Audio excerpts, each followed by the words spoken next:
ऊस फुटता उधळलाली भूपाळी रामपारी दिशादाही उजळल्या आल गोकुळ आपुल्या दारी निर्भेळ आणि सकस चवीच गोकुळ लई भारी। गोकुळ दूध संघाची दर्जेदार दुग्ध उत्पादने गोकुळ दूध, दही, तूप, दूध powder, cooking butter, table butter, paneer, इलायची श्रीखंड, आंबा श्रीखंड, फ्रूट श्रीखंड, ताक आणि लस्सी। गोकुळ दूध आणि दर्जेदार दुग्ध उत्पादने, चव आहे कोल्हापुरी, गोकुळ लई भारी।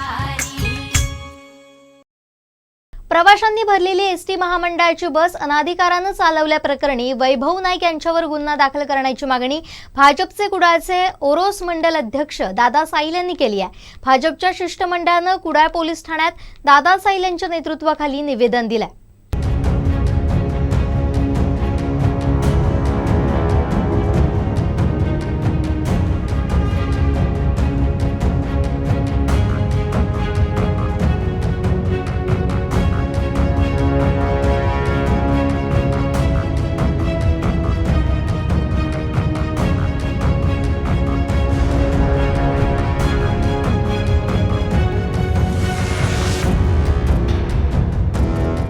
नुकतीच एसटीत नवीन भरती झालेली आहे चालकांची, त्याबद्दल आम्ही आमदार वैभव नाईक यांचं सर्वप्रथम अभिनंदन करतो की त्यांची चालक म्हणून एसटीत भरती झालेली आहे। काल परवा सिंधुदुर्ग विभागाच्या कुडा आगारातील बांदा कुडा बोरिवली या नवीन स्लीपर कोच गाडीचं त्या ठिकाणी सुरुवात झालेली आहे वाहतुकीला।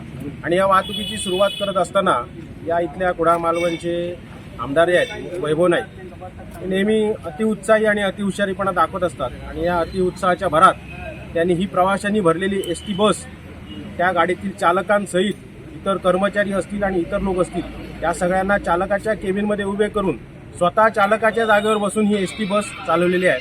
आणि त्याच्या विरोधात आज आम्ही या ठिकाणी कुडाळ पोलीस स्टेशनमध्ये गुन्हा दाखल करावा अशी मागणी केलेली आहे। प्रवाशांनी भरलेली एसटी बस चालवणं, त्याचप्रमाणे कोणत्याही प्रकारचं लायसन्स किंवा परवाना नसताना एसटी बस चालवणं आणि त्याचबरोबर सरकारी मालमत्तेचं त्या ठिकाणी वापर करणं अनाधिकारीपणे, या विरोधात आमची वैभव नाईक त्यांना मदत करणारे विभागीय नियंत्रक, त्याचप्रमाणे विभागीय वाहतूक नियंत्रक या तिघांविरोधात तक्रार आम्ही दाखल करा आणि गुन्हा दाखल करा अशी या ठिकाणी मागणी केलेली आहे। आमचे दिवसभरातले सर्व अपडेट्स, ताज्या घडामोडी आणि थेट लाईव्ह पाहण्यासाठी सबस्क्राईब करा, लाईक करा कोकणचं नंबर 1 महा चॅनल कोकण 7 लाईव्हचं YouTube चॅनल।